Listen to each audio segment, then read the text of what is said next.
Let's read. If you have your Bibles, it'll be on the screen, I think, as well. Matthew chapter 2, verse 12, and I'll be reading from the NASB translation. It says this, "And after being warned by God in a dream not to return to Herod, the Magi left for their own country by another way.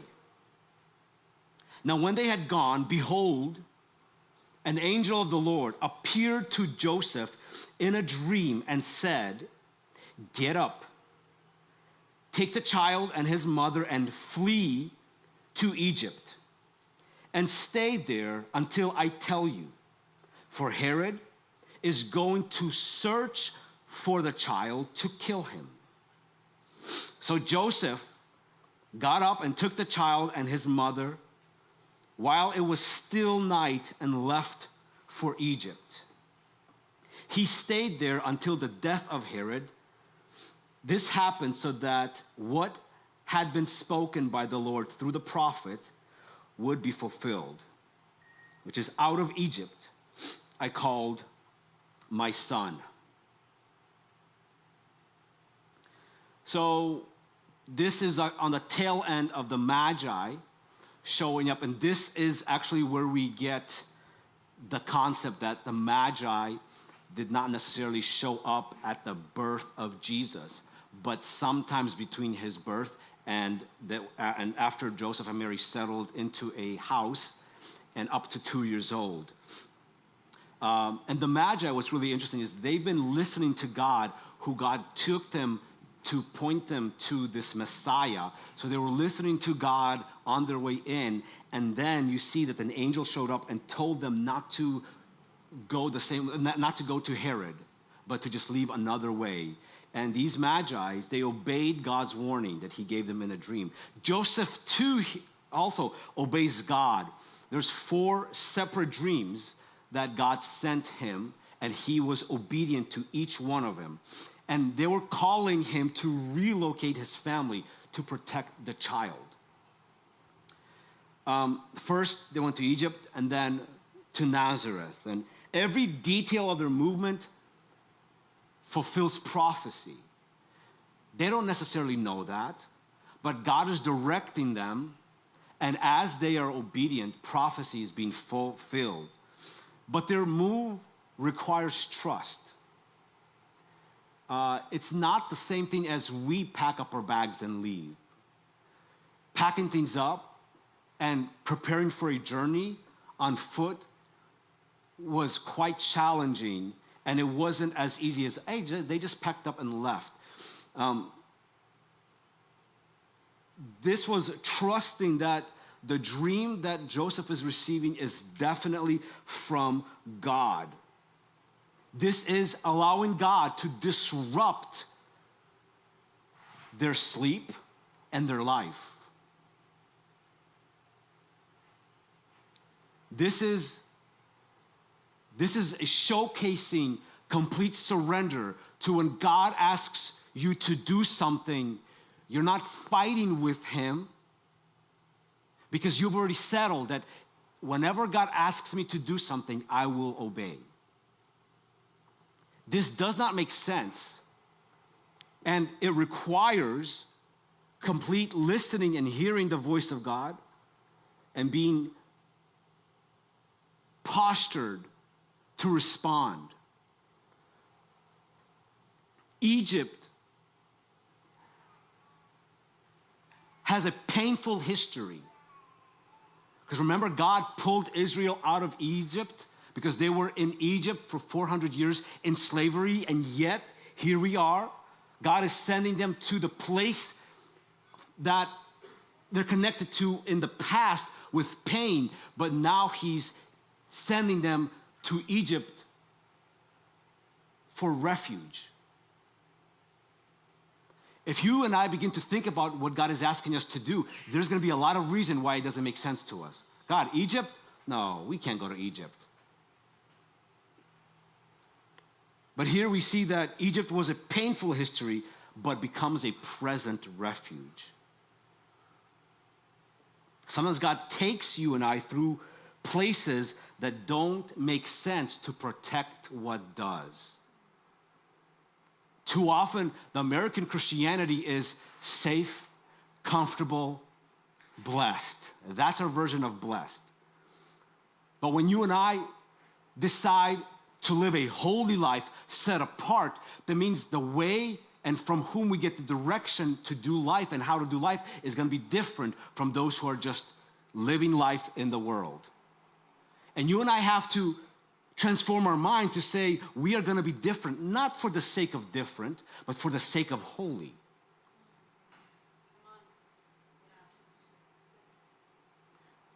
We're around too many people who are too familiar with the status quo, and it is easy for us to blend in. And if Joseph would have blended in, what would have happened?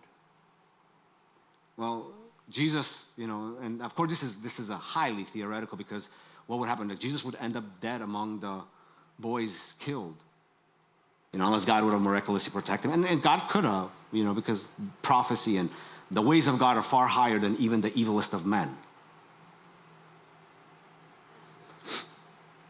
God led them into discomfort, but to save them from destruction. So when God leads you into a place of discomfort, he may be keeping you from being destroyed.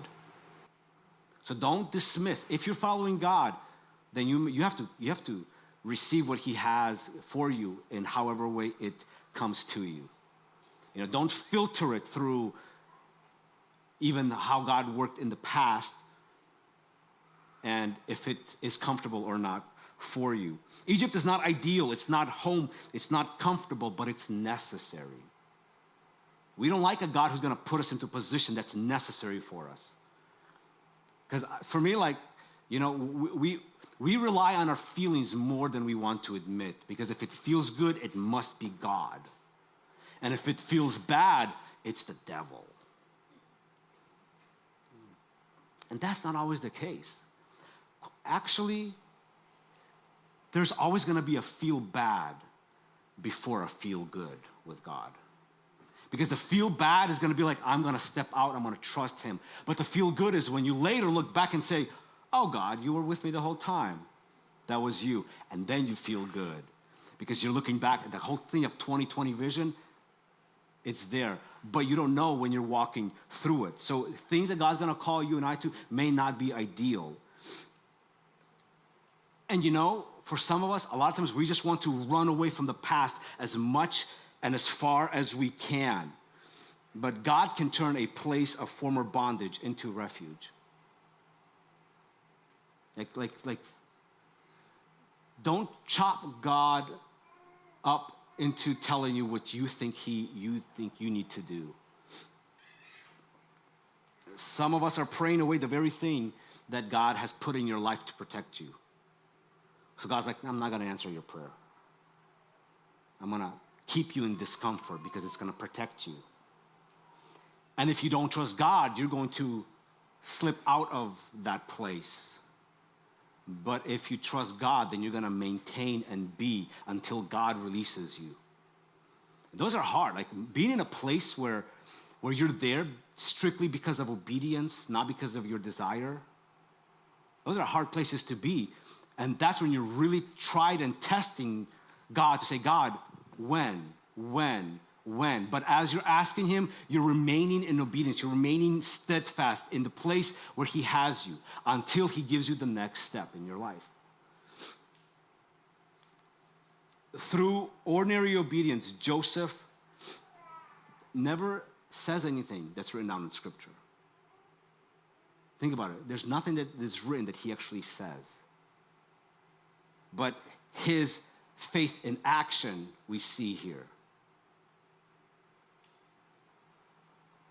I think we live in a world of too many speakers speaking things. And I think that maybe it's good for some of them to shut their pretty little God-given mouth. It's too much noise and we don't know what to gravitate to. So we chop up the things of God because the person who speaks it sounds convincing. But Joseph is not remembered for preaching good sermons, but he's remembered for acting promptly. Like this is a big thing. God said, hey, I need you to do something. He promptly did it that same night, disrupting the baby. And if you've ever had a baby and the baby goes to sleep, you're like, if you're asking me to wake up the baby, it's not from God, guaranteed. Like, you don't touch the baby when the baby is sleeping. But he had to disrupt and uproot his family because that's what obedience required.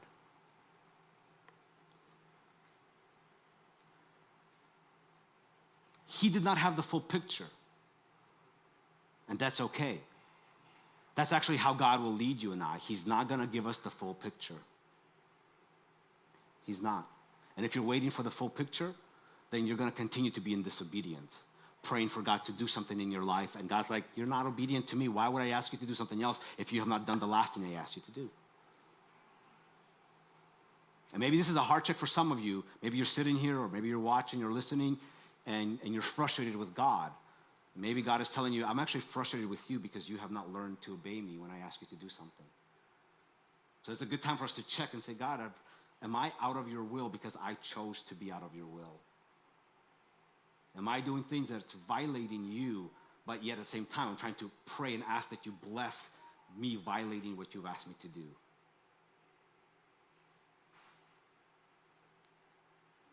He didn't wait for clarity. He just trusted God's voice and he acted in faith. And this matters because there are moments when our response determines whether whether what God has revealed will be preserved. You know, I believe because we have free will that the things that God calls us to, sometimes he will make it to where it becomes fulfilled no matter what. But sometimes the things that he wants for us, we will never realize, because the thing that he wants for us requires our partnership with him. And if we don't partner with him, those are the things that, although he wanted them in your life, you may not never see. And that's kind of like a sombering view, because sometimes we think like, oh, it doesn't matter, God's going to work everything out. Yes, when you're surrendered to him. Yes, when you're obeying him. But when you're not obeying him, when you're not surrendered, no, you're trying to work it out yourself. And when you're trying to work it out yourself, you're going to miss the things that God has for your life. And God is a perfect match. He knows you and I inside out. He knows where you and I will fit the best for which season we're in. And so this requires us trusting him. Not that he's just going to get us to a good place, but that he knows us better than we know ourselves. And what he has for us is far greater than what we have for ourselves. That's part of trusting him, because sometimes we think that the financial guru knows more than God. That my spouse knows more than God, that the politicians know more than God about what I need, what I don't need. And we leave God hanging, and this, it's God. I love one of the comedians, he says that he believes that Satan was kicked out of heaven when he was a teenager. And just bear with me. And he wants us to understand what it feels like to create someone in your own image and then for them to deny your existence. And that's a lot of times what teenagers do, right? They want all the perks, but they just want to do things their way because they're trying to learn and do all that. It's a season. You'll get over it. God bless all the teenagers and all the parents, especially who have teenagers.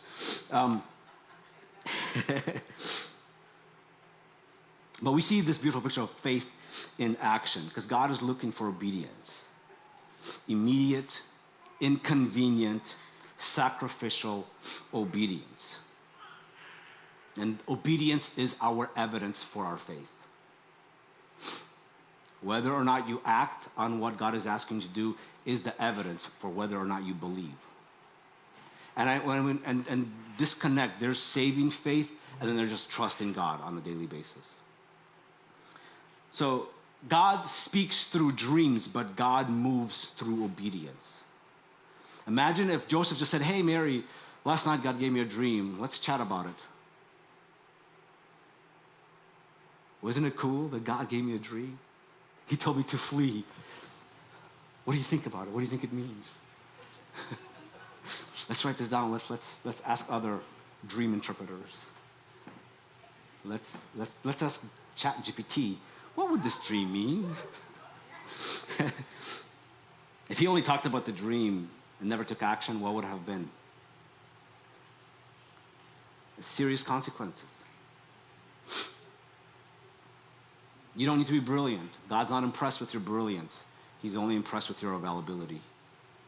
You have to be available to be used by him. This is why our vision at this church is, as you go, God through you. It's required of our everyday life that we want God to work in us and work through us. And if God is working through you, your life will never be boring. And it's never going to be limited to a Sunday service. It cannot be. It must not be. If you just limit your Christianity to Sunday service, you're practicing religion.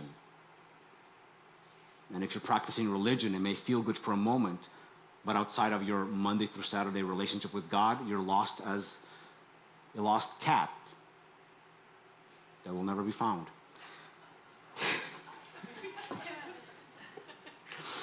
All righty. Okay. I love this quote. It says, legacy is not what you leave behind, but who finds Jesus because of you. That's the ultimate legacy. Are you going to be who's going to be impacted by how you obey God? And at the end, whenever we all are in eternity, all of these things are going to come together. Because all the stuff that we're building right now, it's all going to burn. It's all going to go away. But the things that really last is in eternity. And we know that because in our hearts, we don't want any of this to end. This is why we get sad when people die. Because it's not enough. There's just not enough time. God inserted eternity within our hearts. So your quiet faithfulness today may be the key to someone's redemption tomorrow. And this is what we find in Joseph. No one knew of what he did until it was written.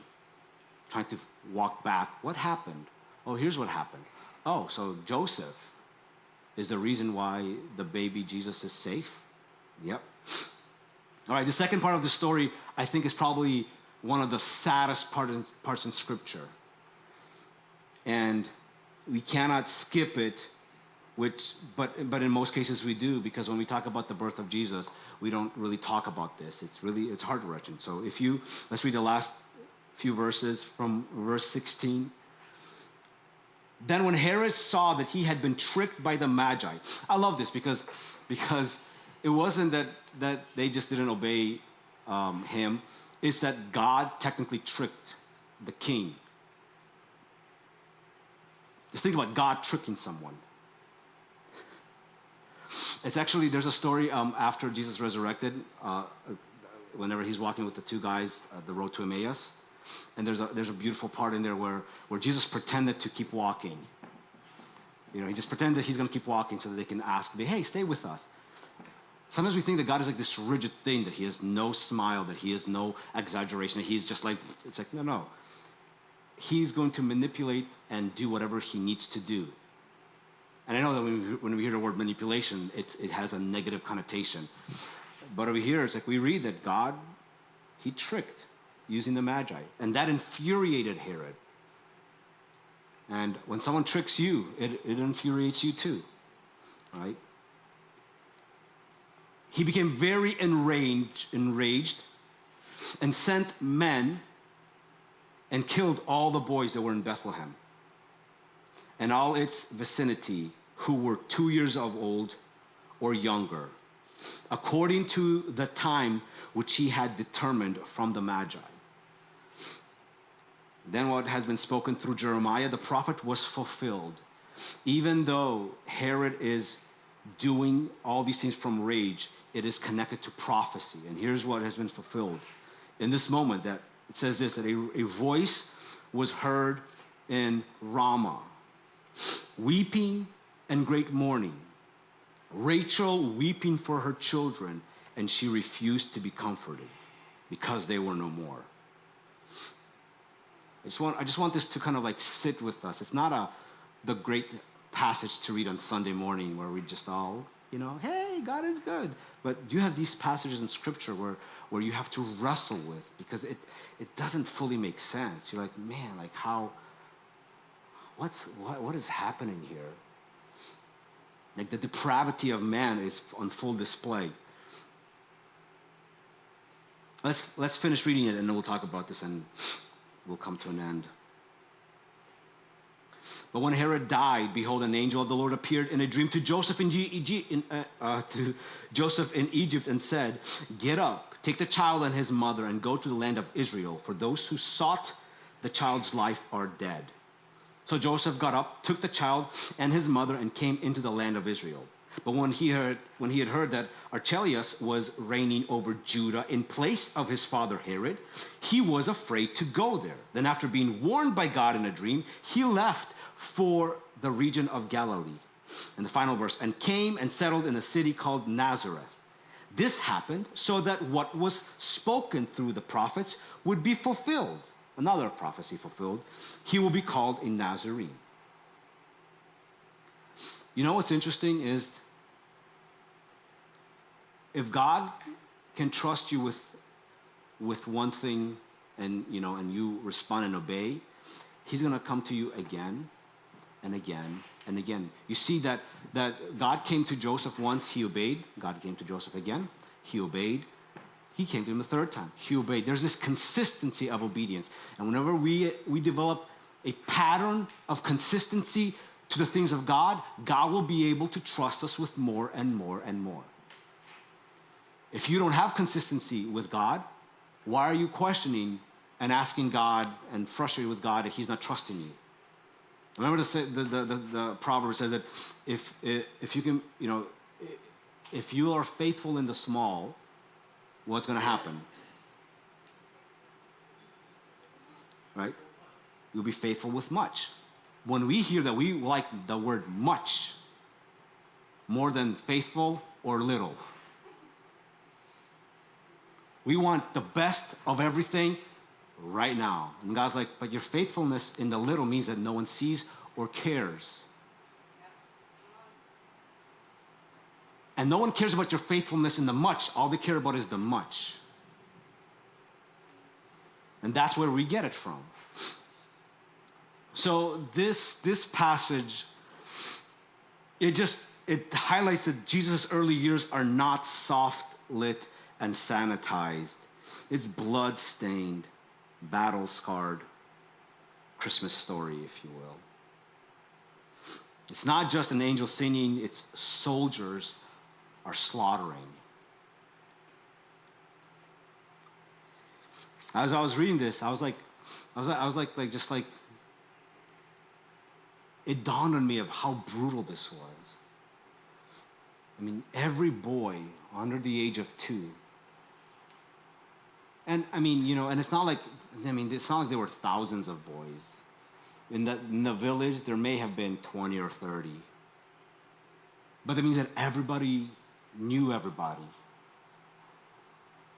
And in the period, it was not easy to deliver babies. A lot of moms died trying to deliver babies. And even more so boys, because boys with an inheritance, it was like a very, very weighty thing. And that's why it says that it was to such an extent that those who were mourning could not be comforted. They could not be comforted. Herod, driven by pride and fear, unleashes hell on innocent children. And in the middle of this all, God is on the run. Think about it. This baby is on the run.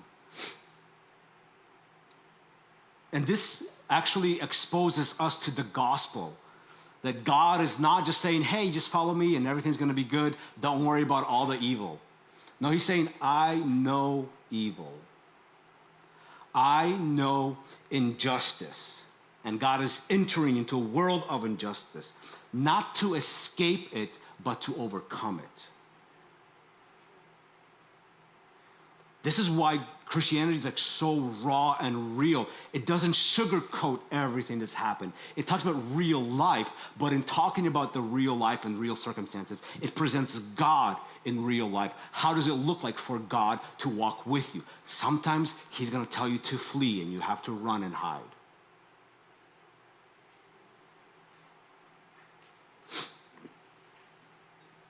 Later on, we know in Jesus' life that he would say that have all these little children to come to him. And it's really interesting because not just him, but everyone knew the genocide that took place. So can you imagine Jesus later on teaching, and these disciples like, hey, keep the kids away from the teacher. And Jesus like, no, let these children come. Like, do you think it strikes a chord in his life that he had to run from a place that just completely obliterated a whole next generation?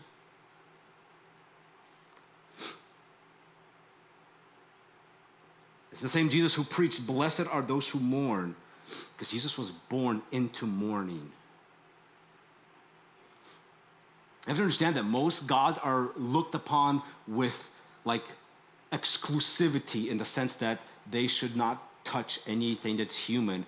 They don't relate. They're so above and beyond all that we experience. That's why they're God. So people worship them. There's no connection. There's no relationship. When we say that Christianity is about relationship, it's not just verbiage, but it means that God, who created you, who loves you, can relate to everything that you go through. It's not that he just wants a relationship with us. It's that he can relate with us. And there's no better person to walk with you than the person who's been what you're going through. So God's like, I will never leave you. But a lot of the world religions seep into our understanding, and we put God on this place where he's unreachable and untouchable. And we sometimes forget these stories where God was fleeing from Herod. This is the same Jesus who said later on, in this world you will have trouble, but take heart. I have overcome the world. But he began his life hunted by a violent king. Jeremiah 31:15 says, Rachel was weeping. But later on in the same verse, it also has this promise of hope. In verse 17 says, there is hope for your future, declares the Lord. And I think when you're going through crap in your life, and a lot of people they mean well by trying to give you the hope, but it is true that no matter what you're going through, with God, there is always going to be hope. And sometimes in those moments is when you need to hear it.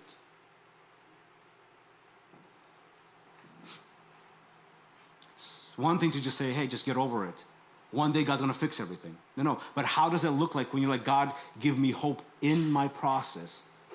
Mourning, of suffering, of confusion. Herod builds his kingdom through fear, but God builds his kingdom through faith. Herod uses the sword to destroy, but God sends his own son to save. Herod clings to power, but Jesus lays down his life. This is what's at stake here. And I know this is a story in history, but we live in a world where the spirit of Herod is still present in our world. And I'm not saying like there's an actual spirit floating around named Herod. Because, I'm sorry, in the charismatic world, there's a spirit for everything. I'm surprised they don't have a spirit that farts. Because these spirits, anyways, don't quote that.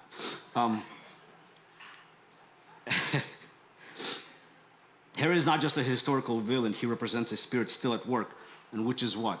Fearfulness, controlling, self-preservation, being power hungry. Those are all what drove Herod. Herod was an evil and wicked. He was so controlling and so trying to preserve himself that he killed his wife, he killed his kids, afraid that they would take his throne. And every generation we must choose, will we follow the way of Herod or the way of Christ? Every Christian must choose over and over again. Are you going to be succumb to fear, to jealousy, to self-preservation? Or are you going to be surrendered to Christ and say, Jesus, have your way. You lay down everything, I'm going to lay down everything because I'm going to trust you. You told me to give, I'm just going to give. I'm not going to be thinking about how it hurts me because I'm going to place my trust in what you're asking me to do. I'm going to serve without expecting anything in return. I'm going to sacrifice knowing that it's not for people, it's for you. You know, and when you realize that everything you do is for the Lord, it changes how you live. But it's also true that the things that you don't do is also the things that you don't do for the Lord. So when you refrain, you're keeping from the Lord more than anything else. So this is not a safe story, and we need to stop treating it like it is. The birth of Jesus triggers a war. It's the war between light and darkness, truth and deception, pride and surrender. And when you and I step into a relationship with God, that's what we're confronted with. This is not a cute nativity scene that we've all accustomed to seeing around Christmas time. This is a cosmic confrontation of the King of Kings confronting the rulers of this world. And more importantly, the rules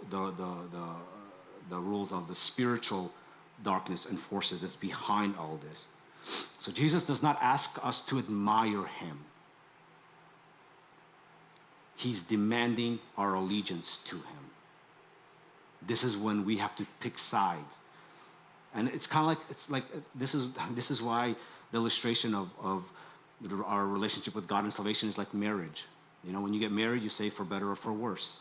You're drawing the line in the sand. It doesn't matter what happens. I'm going to be with you. I'm going to be covenanted with you. This is it. You know, and Jesus is like, hey, there's going to be times in your life where things are going to be fantastic, and you're going to be like, I cannot believe how good God is. And then there's going to be times where you're going to question God's goodness. But when you know that those moments are going to be real in your life, and you're saying, you know what, I'm just going to cling to him no matter what. He will see you through. He will never leave you. And this is what I'm saying. He will never leave you. And it's the most critical in those darkest moments. Because in those darkest moments, we don't feel like anybody understands us and there's nobody around us. And God's like, I can relate to your pain. Why are you pushing me away? Like, what the heck? But he's not also going to force his way on you and I. He's like, if you want your space, I'll give you your space, but don't come blaming me when you push me away and then telling me where were you? Well, you didn't want me. He honors your free will. So this is why when we say yes to Jesus, it's not just spiritual language. God really wants to walk with us through these moments. And when he does, the world will pay attention because they're going to be like, I'm confused. Why are you responding this way in your circumstance? And you can truly say, because I wouldn't respond like this. I'd respond like you respond. But when I know that I'm trusting God and I know that he's never going to leave me, then even and especially in my darkest valleys, I have to trust that he's going to be there. I won't have all the answers. It won't all make sense. You know, sometimes he'll part the seas, and other times he'll tell you, but even in parting the seas, how many Egyptians died? But see, when God is behind any killing, if you will, because he's a just God, it's just. Sometimes when we think like, what do you mean God's going to allow someone to kill somebody, or God's going to allow somebody to die? But when you understand the context of a just judge, then even these deaths make sense in light of God's justice and mercy and sovereignty. And I know some people bring up all these passages in Scripture, and one day, as we develop this series, we will talk about this head on, about all of these, if God is really good, and if God is really just, and if God is really loving, why is there so much evil in the world? Those are real good questions that a lot of people ask, and we should have an answer for them. And I think the Bible does offer answers to them. But in this moment where God's asking for our allegiance with him, not for us to just admire him, we can't bow to both. We have to bow to one. Choose this day whom you're going to serve, Joshua wrote. It's time for us to stop running from God and start running with God. God of the universe wants us to run with him. He wants us to walk with him. He wants to do life with us. Like, how cool is that? Joseph moved at the sound of God's voice. He didn't delay. He didn't argue. He just acted in the middle of the night, in the land of danger, in obedience to a God he could not fully even explain. Remember, he's with this baby that he did not produce with Mary. I can guarantee you that he hasn't stopped wrestling with that We sometimes think that, oh, once, we read it, then everything's settled. No, I mean, real life is that we're always questioning. We're always trying to figure things out, especially with how God works. We're never gonna put him in a place where we fully get him, because we're not supposed to fully get him, but he fully gets us, and that's the good news. Too many Christians are paralyzed by fear, as if God is not real, if God is not walking with them. Too many people live in compromise.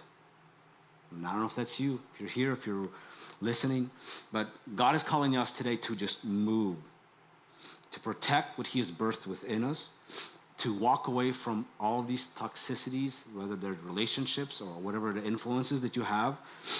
Like in the Old Testament, to follow the cloud, even if the cloud is moving into the place of your past where there's pain, like Egypt, or even to Nazareth, to a place that has zero significance. Like the ways of God are mysterious, and we need to submit to what are you doing with me?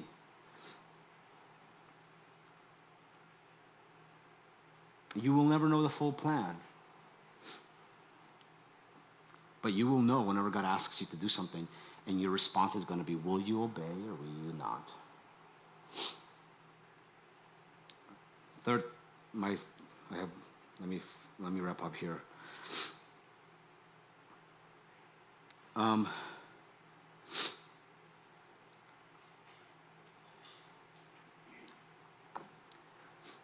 God deals with us in reality. He will not always have an answer for every question that we have. And that's, I think, one of the struggles with trusting God, is being in a place of not knowing, being in a place of waiting, being in a place of not having answers to the things that you're like, man, why is God allowing this to happen in my life? Because if I ask for us to raise our hands here, we've all been in seasons, or maybe currently are in a season of you're confused, you don't understand, you thought you heard God, but things don't seem to be going that way. You're seeing things that you're like, man, like even the things like praying for someone to get healed, for example, and they don't get healed, and then worse, they even die. It's like, or praying for someone to get a job, and worst case, they get fired. Or asking your spouse to leave you, and worst case, they stay, and they love you even more. And you're like, give me a reason. But until we get this as a people of God, that God is with us, that he loves us, that he walks with us, that he is real, that he does not sugarcoat life, we can't go wrong. We can't go wrong.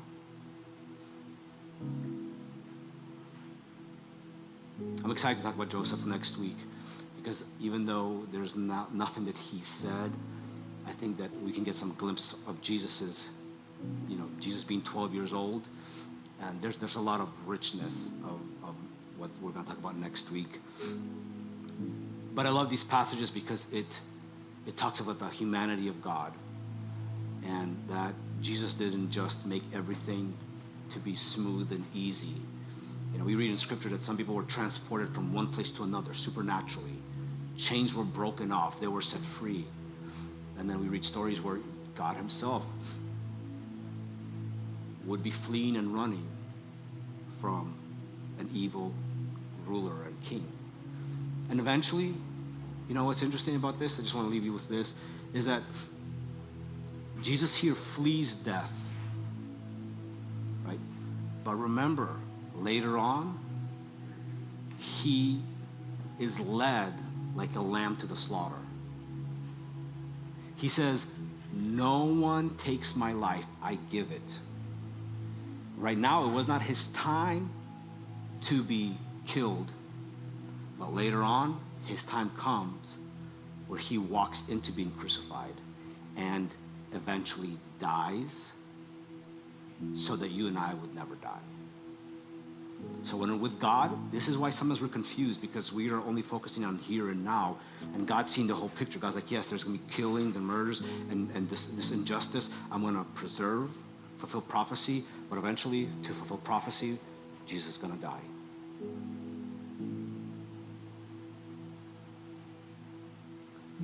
But that's when resurrection happens too. I'm going to have the band come up.